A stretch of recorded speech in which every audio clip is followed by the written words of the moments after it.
Hello, everybody, and welcome to Geopolitical Trends, where truth matters. I'm your host, Dr. Walalu. Very excited to be with you. I hope you had a relaxing, just peaceful weekend. You chilled out, just did nothing, and you are ready for to get up for a new week. By the way, the last week of November, so very excited. So anyway, I am going to be talking to you today about the G20, which G20 summit that just concluded in Johannesburg in South Africa. But it's not about the summit in itself. It's about not only the bully stayed out, didn't attend, but what it means from the bigger picture geopolitically and economically. And this is what I'm going to be addressing for you because I believe you need to know. So let me first say hi to our wonderful community. Let me see who is here. Seymour Fact, good to see you. Leanne, as always. Mary Burke, good to see you. Oh, that's an interesting one. Trump just didn't want the truth thrown up in his face. That is true. That is true. Dave H, good to see you. Echo Worm, good to see you. YYTT, good to see you. And good morning to you as well. Jerome Lazarus, good to see you. Say it like it is. Happy Monday to you too. Francis Tango, as always. Alam Sin, good to see you. Taiwan Steel. Oh, you said you've been shadow banned. Oh, that's an interesting one. Okay, that of the Eagle, good to see you. And Farhad Razavi, as always. Who else is here? Let me see quickly here before I'll jump into if I miss someone. Matt Becky, as always. And Dismond Monday, good to see you right here. Good evening to you too. All right, let me, before I'll delve deeper into all this, oh, it says reload. Okay, we're reloaded. Yeah, all of a sudden my computer just acting up. Anyway, before I do that, I have some housekeeping items for you. First of all, once again, just for those who do not know, who just came in right now, what I'm going to be talking about today, I'm going to be talking about the G20 summit, G20 summit we just concluded in South Africa, and also we'll be sharing with you the declaration and so forth. But I have some housekeeping items, and this has to do with some guests that I already lined up for you for this week. I know it's Thanksgiving Day for my fellow American viewers or the viewership from here in the United States. So usually Thursday you don't do it; it's a holiday anyway. But I'm gonna be having Larry Johnson on the 26th, so it will be here. Also, Einar Tangen and Warwick Pao will be here on the 25th, and Carl Za will be here on the 28th. I'll post in the community the exact timing for all this. It's already been confirmed. I just want to give you a heads up regarding this. So I'm gonna do some headlines for you and jump into my analysis regarding this particular topic. Well, first I'm gonna start with the news about the fighter jet, the Indian Texas fighter jet that crashed at Dubai Air Show. Sadly, and I know it's always sad news when a human life is lost. The pilot lost his life, so so an Indian-made fighter jet has gone down in flames at the Dubai Air Show, killing the pilot in the second known crash of the aircraft. This is like the second known aircraft crash for the fighter jet. So I'm gonna be playing a clip for you just to see the event in itself, and then we'll move on into our next one. Take a listen here.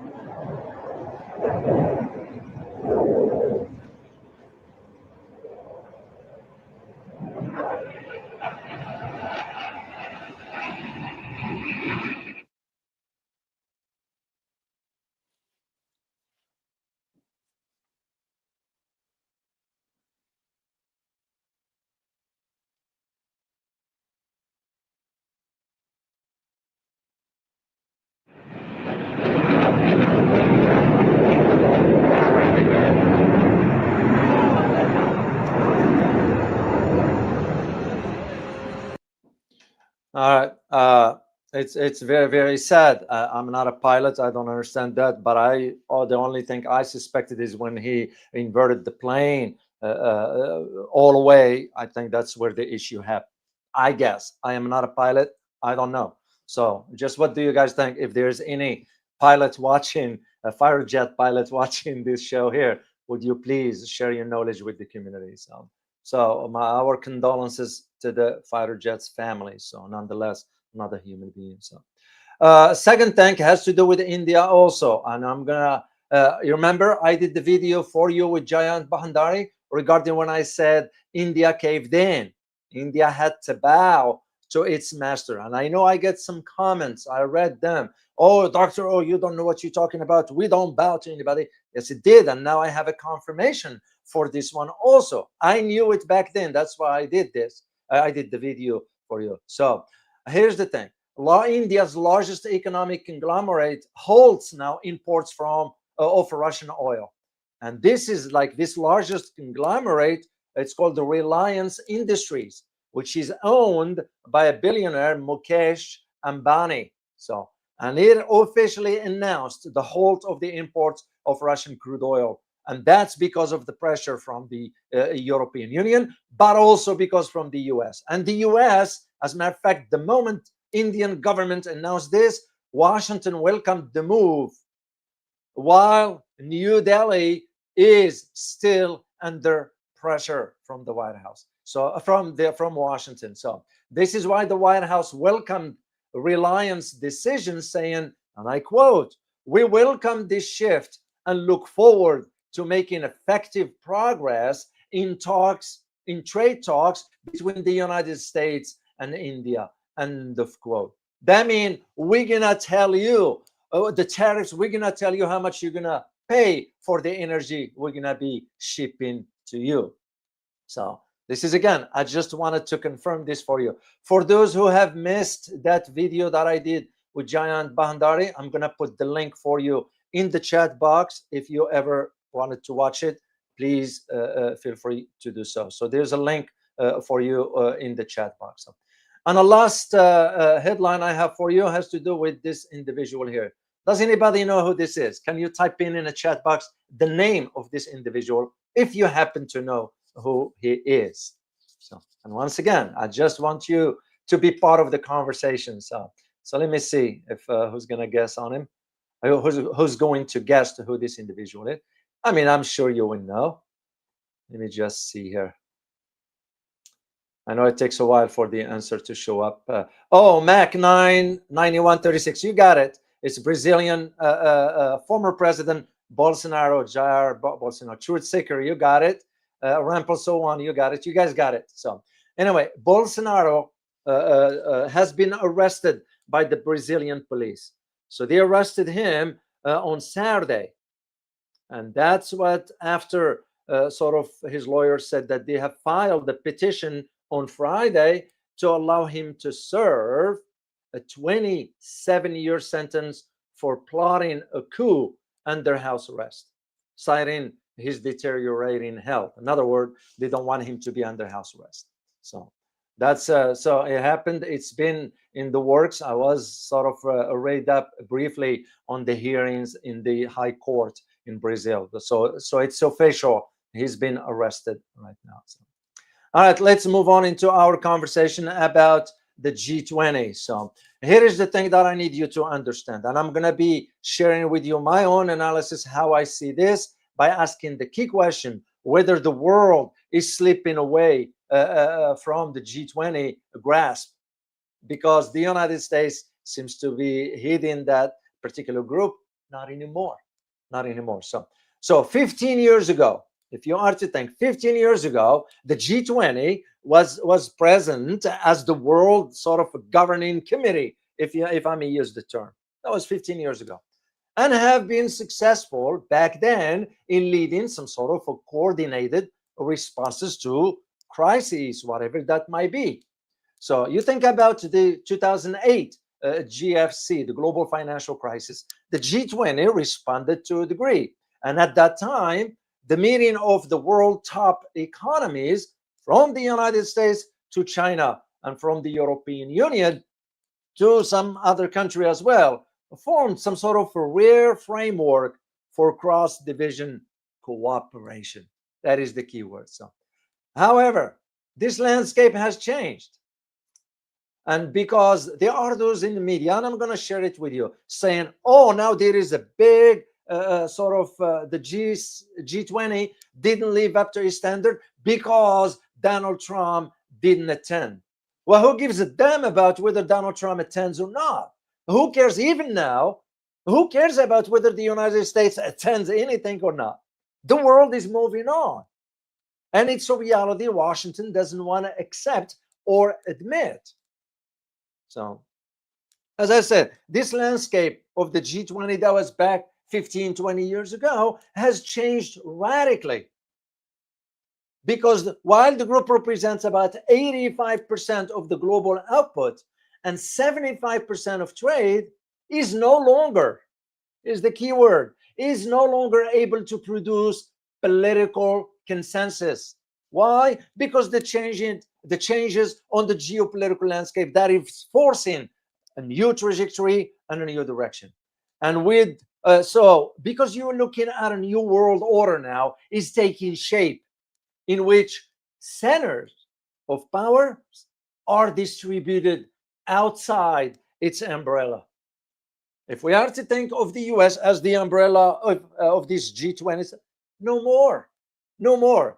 Because now you have various reports indicating the decline is not temporary. This decline is also reflecting a deep structural shift that exists in the structure of the international system, international order, international governance. And this is where you have the G20 moving from a forum of a consensus to an arena now for representing conflicts. That's the reality of it. As to whether Trump just snubbed G20, no. The media here in Washington and some places in the Western capitals like in Brussels, Berlin, Paris, London, and so forth, they'll have you, or Tokyo for that matter, they'll have you believe that, oh, just the US didn't want to go because, no, the reason why Donald Trump didn't want to go, one, is because he knows he's going to be faced. He won't be able to bully anyone else there. Second, the US will not be given that sort of aura you used to have because now you have other powers. And third one has to do with the presence of China in its modern, today's economic status. So basically, Trump was avoiding embarrassment because he knows he's going to be embarrassed if he would have gone, because they're going to be pushing back against what Donald Trump does. So that is the reason why. So this is why you have now international analyses for those who are in the know as far as the geopolitical aspects of the world. They agree that now the G20 is no longer able to provide the political space required for a major agreement. And that the geopolitical tensions have turned summits from platforms for negotiations into arenas for displaying positions. You all remember the failure, the New Delhi, the G20 that was in New Delhi, which was a complete failure, because that summit in New Delhi was truly a model of decline, of failure. That's what it was. So the disappearance of the political environment that allowed for the successes like what we had back in 2008, 2010, and so forth, the global solutions now you're looking at. This idea of the solution initiatives, it's what explains now how the 2025, the international summit, the international climate can no longer tolerate some sort of forms of cooperation that we used to have before. And that, of course, what characterized the post-financial crisis. And the first thing that comes to is going to hit us in our faces has to do with the US-China polarization. Straightforward. Because this polarization has reached now a level that hindered any agreement. Why? Because China said, sure, you want to cooperate, we'll cooperate. You don't want to, we'll move on. This is exactly what Donald Trump didn't count on when he went ahead with the imposition of tariffs on China. He was thinking that China is going to bow. And Donald Trump succeeded in doing this with India, but not with China. This is exactly where the challenge that is.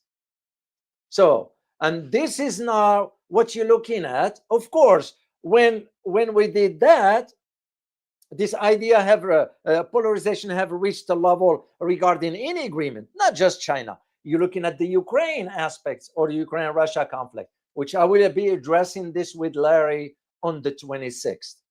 So, but also because what this is telling us, what does it tell? What this particular dynamics tells us? It tells us that now we come into really near a total paralysis within the group, ability to pass any meaningful financial or final statements per se. And this is, again, I'm referring back to the summit in India, and I did a video for you. It's on the record right there, and I argued, don't fall for what the final agreement and this proposal that they're going to be building some sort of an infrastructure from New Delhi, from India, all the way to Europe. And my question back then, I said, who's going to be paying for it? India? India can't afford it. The West is just giving India lip service because they know. And that's why that summit in India back then was a model of decline. And this coming from the German Institute for Geopolitical Studies. And I read it. So, and that's the one that notes, and this summit, by the way, the one I'm talking about regarding India, took place in 2023, to those who've been familiar with it. Why? Because that summit failed to formulate a clear position vis-a-vis, for example, the war in Ukraine. Well, is G20 supposed to focus on the economic aspect, or turn the platform into pushing the agenda, politically speaking? And this is where you realize that the G20 is moving into that direction where it is revealing now its inability to sort of manage the fundamental disagreements. So, and that is, and by the way, G20 that just concluded, they were able to adopt a declaration. Like I always say, always in the summits and so forth, read the final statements, the declaration of the summit. They were able to address it. And they address it mainly regarding the global challenges and here's the interesting thing. They reached this over the objection of the United States. What does it tell you? It's a message right there. And that's, by the time they reached that, the White House reacted by accusing, here's the thing, accusing South Africa of weaponizing its leadership of the group this year. We are using the terminology to justify the unjustifiable, because it's unjustifiable. You decided, United States in this case, decided not to attend. What do you think? Should the forum just get paralyzed because you're not attending? Or they're going to say, well, sorry, you're not attending. We're going to move on. And that's exactly what happened. So the declaration, which was drafted, by the way, without input from the United States. And by the way, just to let you know how this draft works, they can be negotiated once they are finalized. And that's exactly what the South African president, Cyril Ramaphosa, spokesperson, told the reporters. Yeah.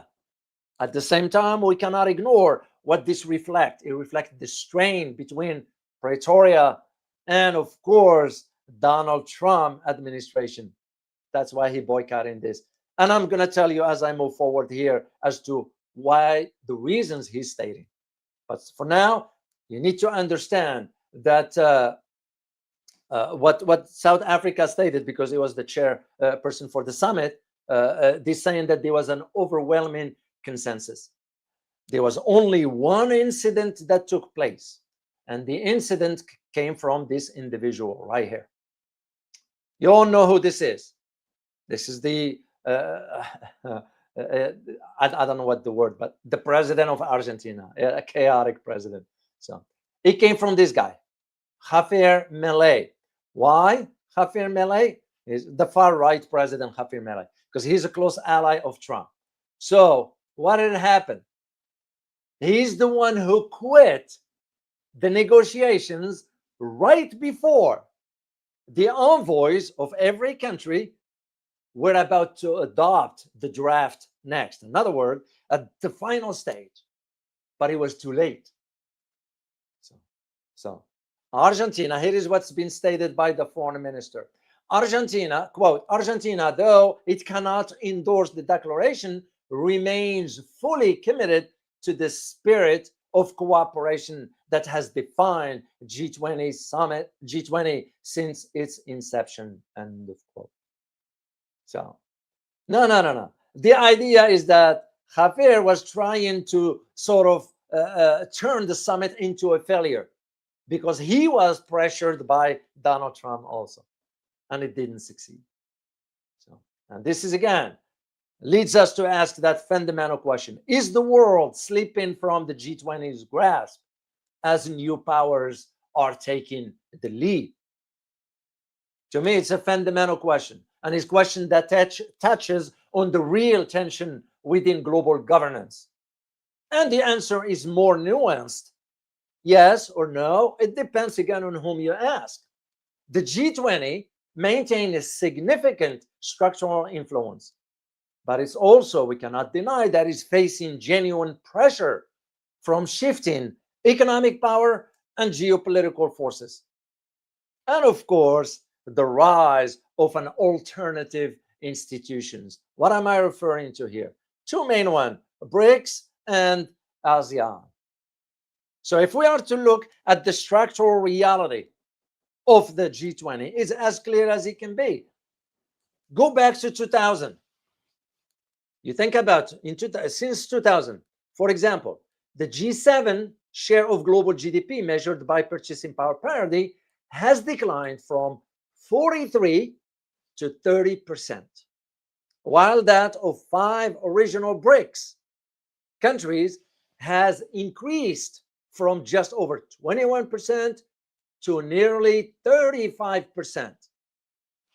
I'm going to send you a link for where I get this. You can read the article yourself later on if you choose to do so, because I like to provide you those sources of where the information is coming from.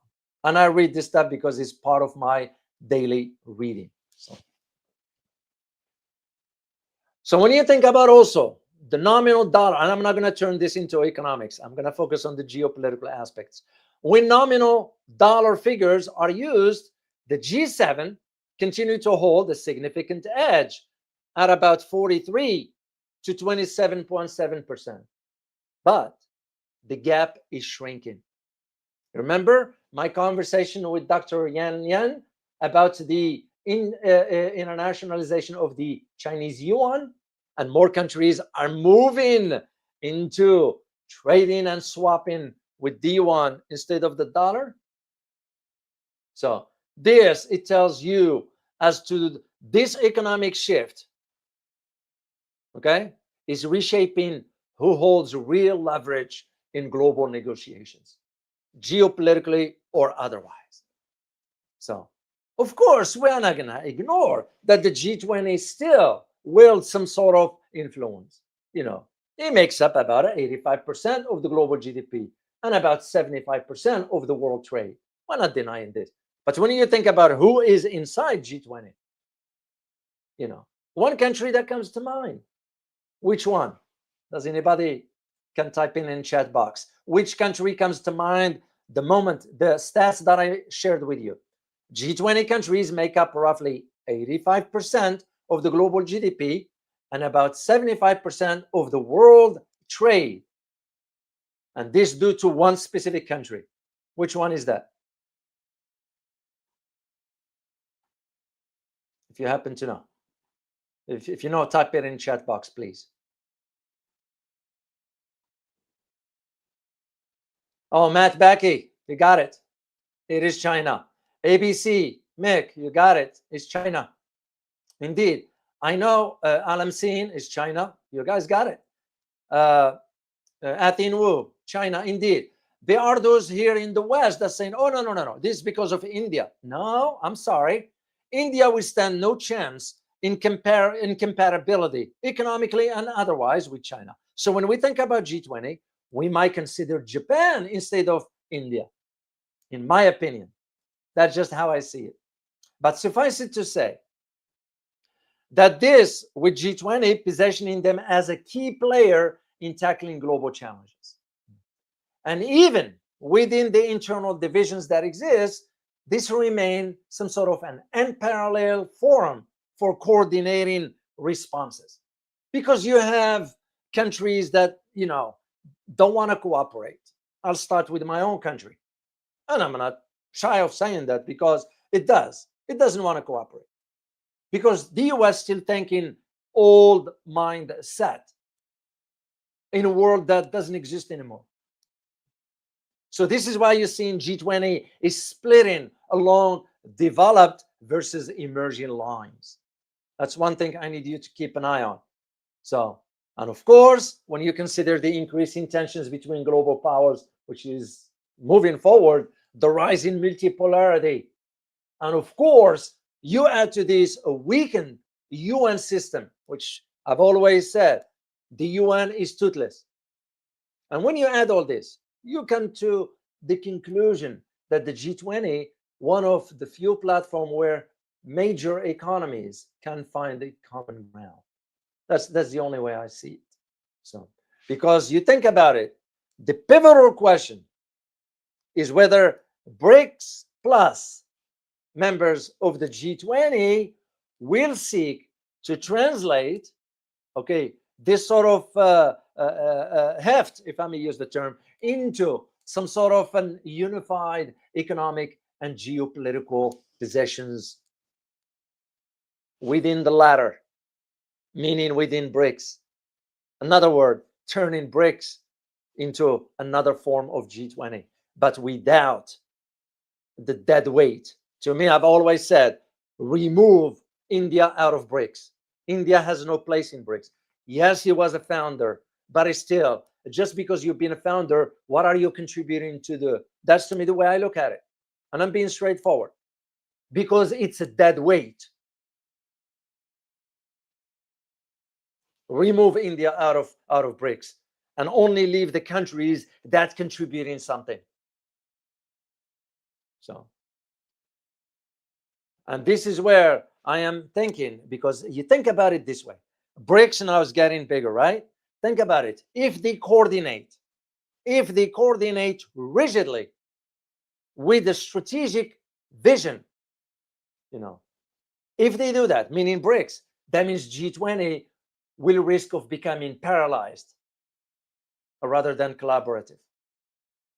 And that's where these alternative institutions comes in, especially when you think about it for a BRICS club economic, that is. Get rid of the dead weight. That's the only way I can say it. Get rid of the dead weight and you'll be fine. So the alternatives are emerging.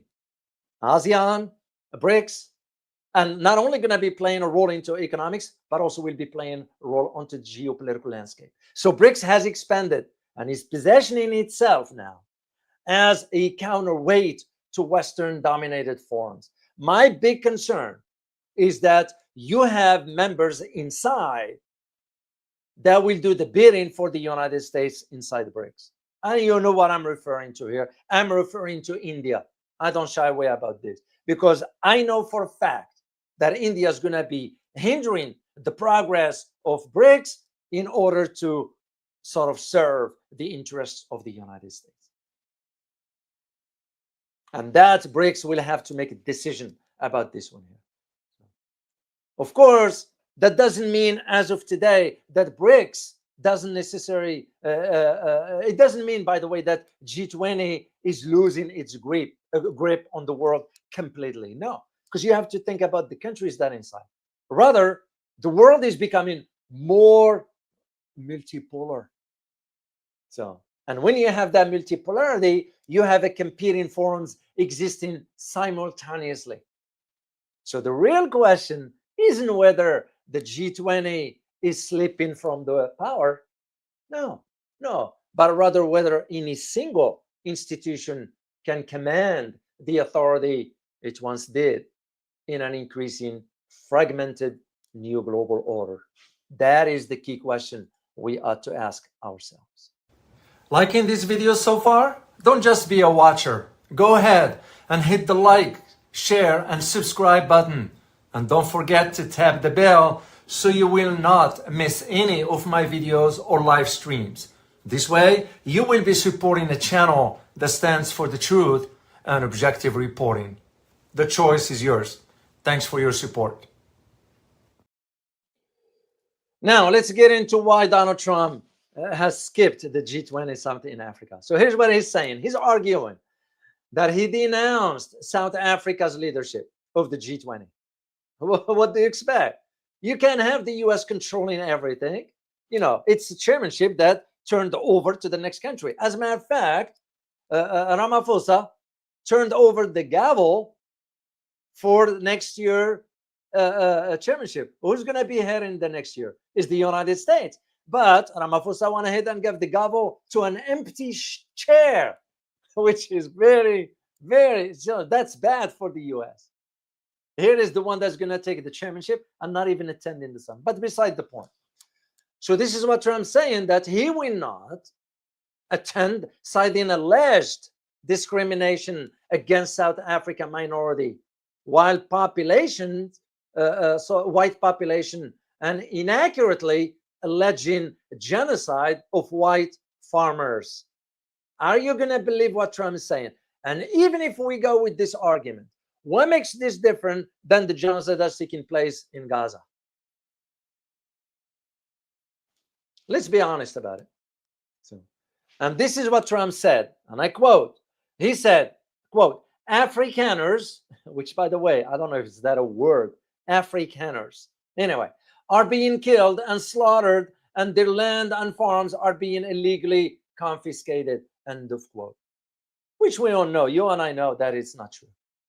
And again, hypothetically, if this to be true, what about those that have been killed and slaughtered? What about the what's going on in Gaza?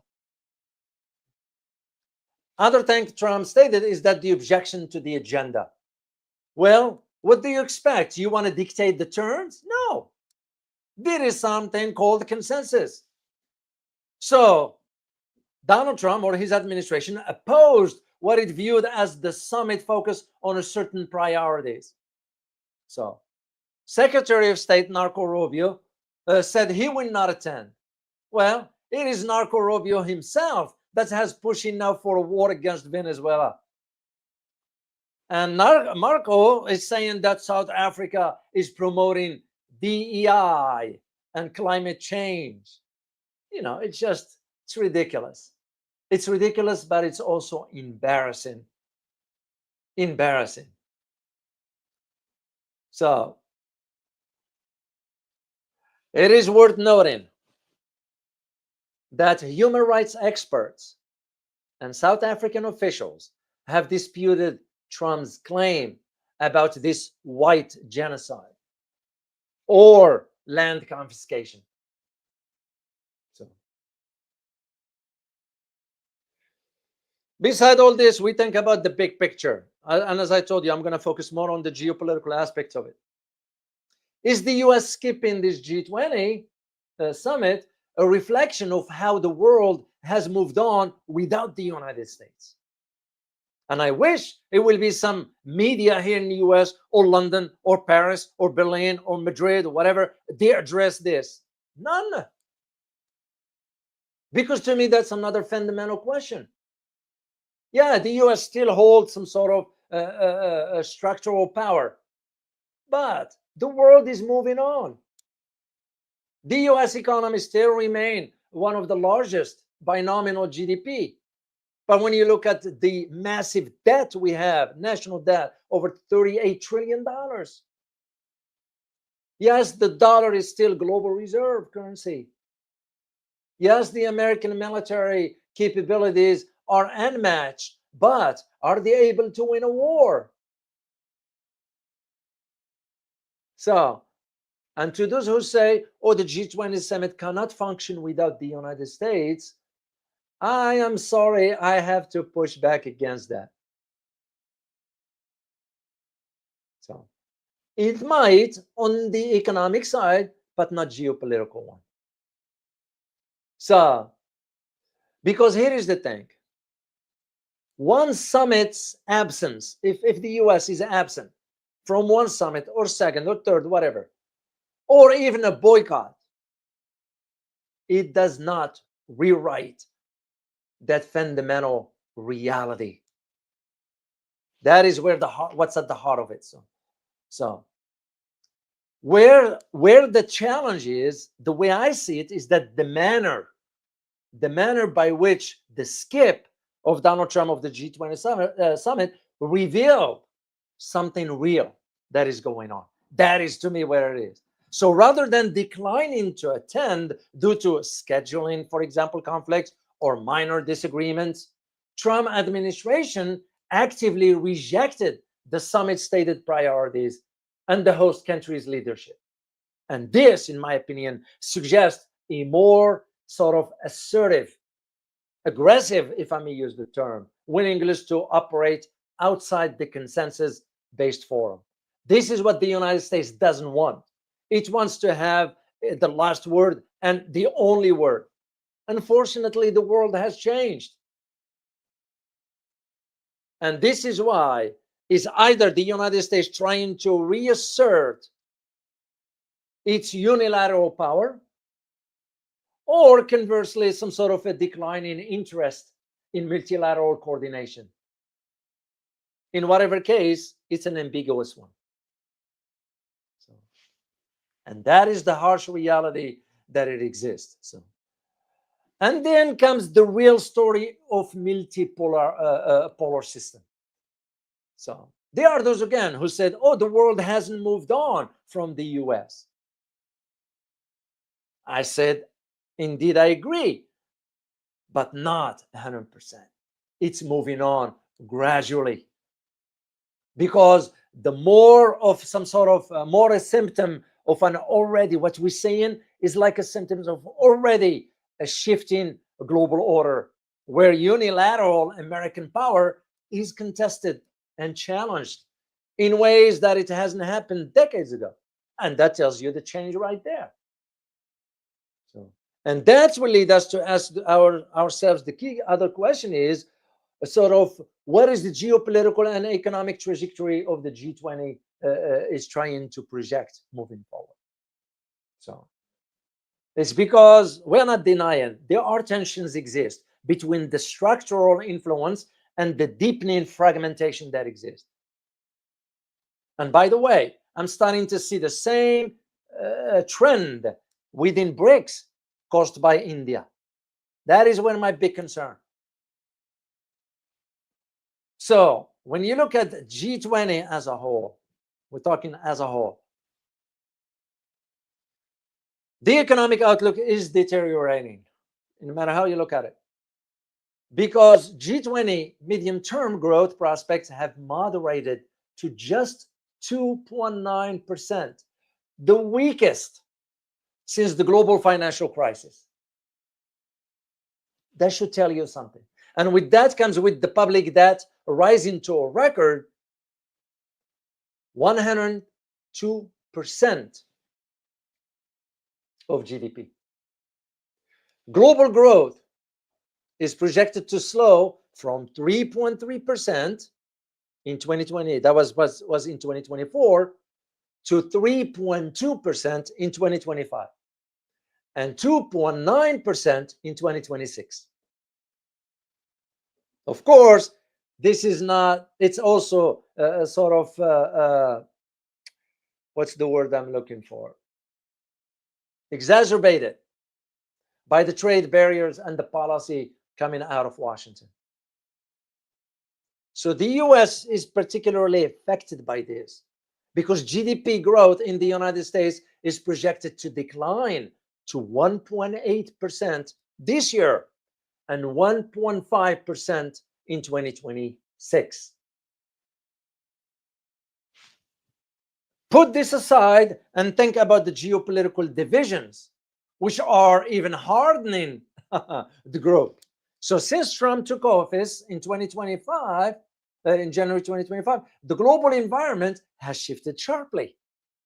And this is, again, when you think about why Trump, the bully, didn't want to go, because he knew he's going to be facing a challenge. So, because in my opinion, this, to me, I'm starting to see, and I've been noticing the last 6-7 years, that's when I started to see certain signs that the G20 has become an arena of ideological rivalry and sort of a competing development models that exist. That's what I'm started to see it 6 or 7 years ago. And I said, nah, maybe not. But the last 5 years became as clear as it can be, because with the widening divide within the group between BRICS and non-BRICS members or economies, that's once again my fear, is that BRICS has the potentials, but it would not live up to those potentials, because you have a country like India that will undermine its progress because it will be pressured by the United States. Let's not sugarcoat it. This is the fact. It's exactly what happened with the oil. Do you think India wanted to stop importing cheap oil from Russia? They were forced to. And that is why India wanted to take advantage by saying, oh, I want to be the spokesperson for Global South. I don't think so. And why the reason India said this two years ago? You know why they said this? Because they saw the trend of the Global South is gaining, because it's gaining voice. So this is, again, where you see this kind of, because the emerging economies are geopolitically inclined towards staying away from the United States involvement. It's because their priorities have gained a prominence at the G20 itself. But not to focus on what the US is saying, but rather shifting towards what the Global South wants. So that's the way I see it running, moving forward. So, and the structural reform, the cracks in the structural reforms are starting to come to the surface. Think of it this way. In the last few years, the progress on many G20 agendas items have slowed, as widening geopolitical and economic divide have made it increasingly difficult for the group to reach consensus. And the trajectory, based on my reading, and I'm going to send you a link for you to read up on it, should you decide to do this. And the reason for the trajectory that I'm seeing suggests that the G20 is becoming a less coordinated body for global stability and a more of a venue where competing bloc clash. So, yes, it does retain economic heft. Nobody's denying this. But its ability to generate abiding commitments and cooperation is declining. This is how I see it moving forward. And again, I am very concerned that BRICS might end up becoming insane, because you have individual states that will hinder that progress. So when you think about, and I'm going to conclude with this, just because that's all I have to share with you, and see if you have any answer. If you do have any question, I'm sorry. If you have any question, please prepare it, and I will answer one or two for you. When I take a step back and look from outside in, I'm looking at G20. Once the cornerstone of the international economic coordination. Make no mistake about it. Yeah, it was used to be G7 back then. So, but now you have G20 that is facing an unprecedented crisis of cohesion. When you have lack of cohesion, you run into a problem. That's my fear for BRICS.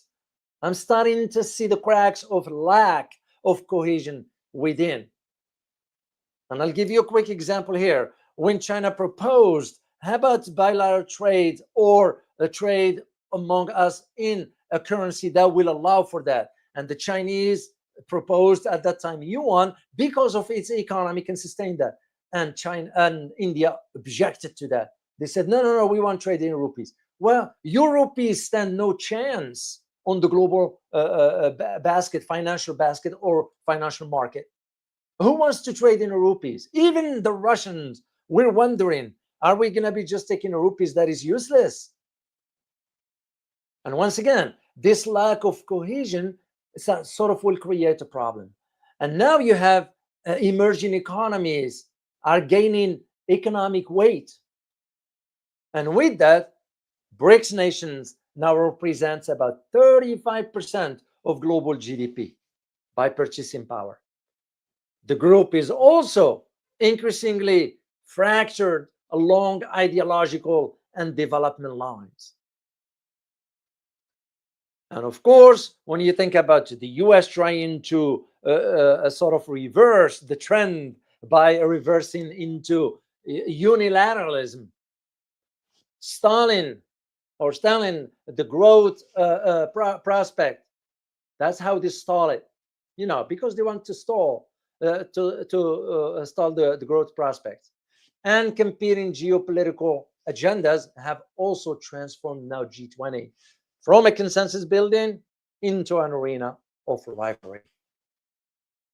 And I am going to have to mention to you this also with the public debt, slowing growth forecasts, and a deepening north-south tensions. What are we left with? We're left with an institution that is confronting a fundamental question. And that fundamental question is, can it survive as a multipolar world demands new forms of global coordination?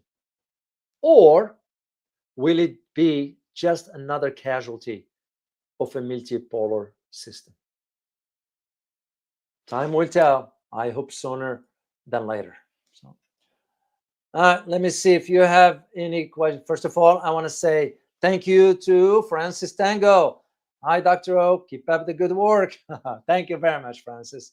Truly appreciate you. So let me see if there's any question from you. Who is this here? Canada, you put my country, India, as a garbage level today. It is sad to see where India is. I know some inside India that think that I'm always talking negative about India. No, I truly mean it when I say I really care for those average citizens, Indian citizens that deserves better, that require some sort of a response from the government that's supposed to work. We have the same problem here, it's just not to the extent level that India has. That is all. That's the reason why I address those. It's no different than what I do with the Philippines, for example. Philippines, given the corruption and the drugs and all that stuff that their president is involved in, deserve something better. Same for us here. Given the corruption that exists, we have a liar president, we deserve something better, the citizens. That's all. So sorry that you had to say this about your country, but I truly understand where you're coming from. Okay, Ramples, where did you put the question here? Let me see. Oh, here it is. Hong Luan, question, is the G20 still relevant? Yes, it is as of today, but not at the same level it used to be.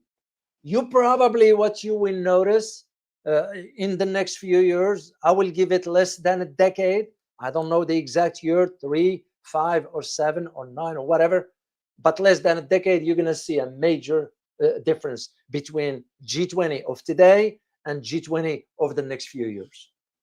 So, but as of today, yes, it still play a role because of the presence of the likes of China. That is the only reason. That's the only one I see. So, let me see another question, if there is another question here. I'm just scrolling here. No, I don't. So anyway, I'm gonna oh, there's one right here. Question: why is Putin so patient with India? I wish I have an answer for that. And I agree with your question. It's a legitimate question. If I were advising the Russian presidents, and I say, sir, you're gonna have to put the dots on the letter, as we say. In other words, you give India options and a response within a certain time frame, and especially when it comes down to purchasing Russian oil, because the rupees is not worth much, or at least get paid in gold or some tangible asset. So why is he patient? I don't know. I mean, to me, I know that India is not going to be playing any role within really the heart of what geopolitics is all about, because India does not have what it takes to play that role. When I hear the media inside New Delhi saying, oh, we're going to become a great superpower, come on, stop kidding yourself and stop lying to yourself. So I wish I have an answer for that. So I don't know. So, but I do, Dragon, I agree with you. Dragon, I agree with you in this. There is no doubt that, Putin is a shrewd man. He's been around long enough to understand. He also understands the weaknesses of the Indian system, or Indian government, that is. He knows that India will bow to the US pressure. There is no doubt about this. I'm sure. I agree with you, Dragon. Putin understands this.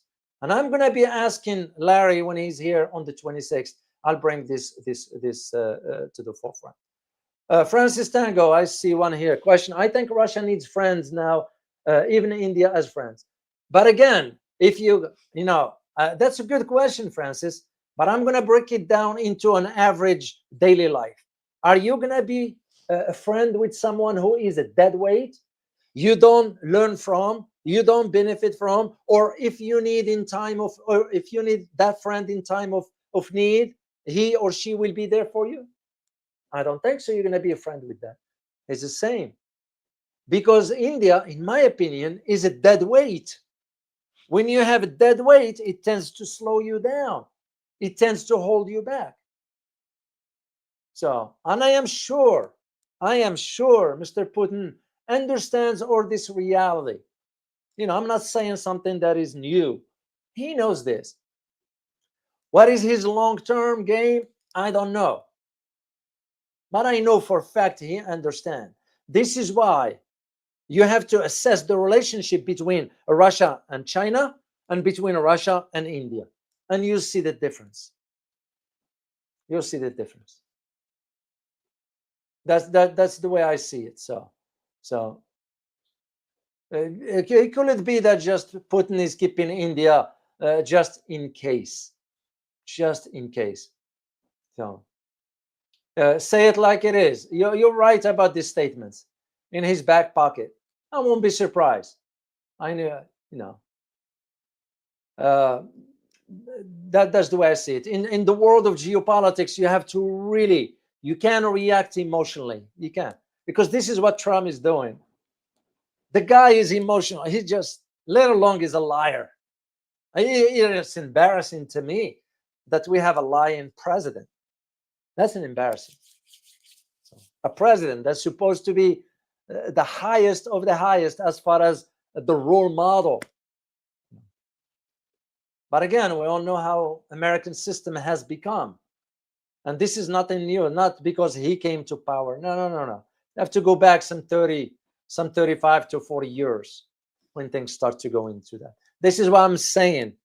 I'm saying that what you are going to be witnessing moving forward is this emergence of these other blocks like ASEAN, like BRICS. That's going to be play a vital role in reshaping the direction of the global geopolitical and economic trajectory. The question will become is, will these groups be undermined from within. I mean, I am concerned now that next year ASEAN chairmanship is going to be turned over to Philippines. Do you guys know what the Marcos Jr. said in Indonesia during the last ASEAN summit about China? And this is what I'm thinking. You have to think ahead. This way you see where the trends are moving forward, and you kind of yeah, I'm not denying that you could have think in terms of, if you see somebody in the case of India being playing both sides, or be standing on both sides of the fence, you might want to keep India closer, like this saying goes, keep your enemy closer, keep your friends close and your enemy closer, possibly. So, except that when I look at this and I look at China doesn't do this kind of game with India, because they know, why waste the time and energy? Like I said last time, and I did a video, it's on the record. I said, mark my word, if India is honest about dealing with China, they will have put the issue of the border on the table and resolve it once for all. And if they do that, then I know personally that India is honest in its dealing with China. It never happened, and it will never happen, at least on part of India. China will be willing to have a talk regarding this. I know this for a fact, because I asked some people in the know. So, and this is again where you see and again, I look for trends. That's why I call it geopolitical trends. I look for trends. I look what Marcos Jr. Bangmo did in Indonesia during the ASEAN summit, and what India is doing on the side of BRICS. So this is why you are hearing about the resignation of Marcos Jr. in Philippines, and this is why you are hearing some voices about the dismissal of India from BRICS. I'm one of those that's calling for that. It's because I am concerned of what's coming, and I want BRICS to avoid that. The same applies for Philippines. I want Filipino people to avoid falling into that hole. This is where the problem is. Let me see quickly here if I know. This question, I'm going to have to save it for Larry. Larry will be a much better person to answer this. But let me see. What about Russia and Kargil Dmitriev? I hear Putin using him to negotiate is a sign Russia wants to be accepted by the West, since Dmitriev has business ties to the West. Not necessarily. Not necessarily. It might appear that way. It might play to the Western senses that you want to have somebody who is very familiar with the West, but not necessarily wanted to be accepted, because Russia has moved on. You know, that, in my opinion. So, and I will make sure to ask when Larry here on 26th, and I hope you join me and you put this question again when Larry's here. So, okay, let me see here. Oh, that's a good comment here. 1.4 billion and thousands of gods, and not easy to manage. They are survivals. You got a point there. And again, they do their tradition, they do whatever. But again, I am thinking about the bigger picture. I'm thinking about the future of the world. It has nothing to do with India or the US or whatever, or China or Japan or whatever. The world, humanity.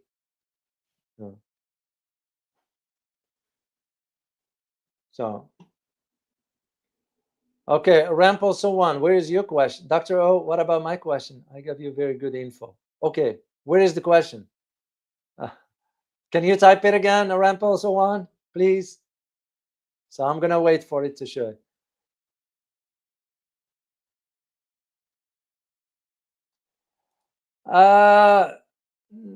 James, it's won't be surprised with something like this, because they're gonna have to think about the EDCA. So, yeah, I won't be surprised there. There are certain coordinated efforts or among certain institutions within the US government.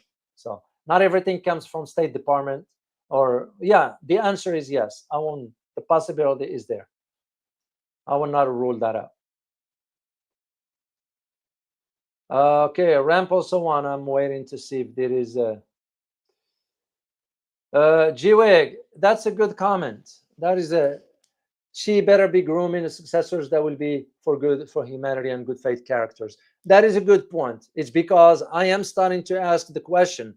I am sure President Xi Jinping is thinking about it, because no leader stays forever.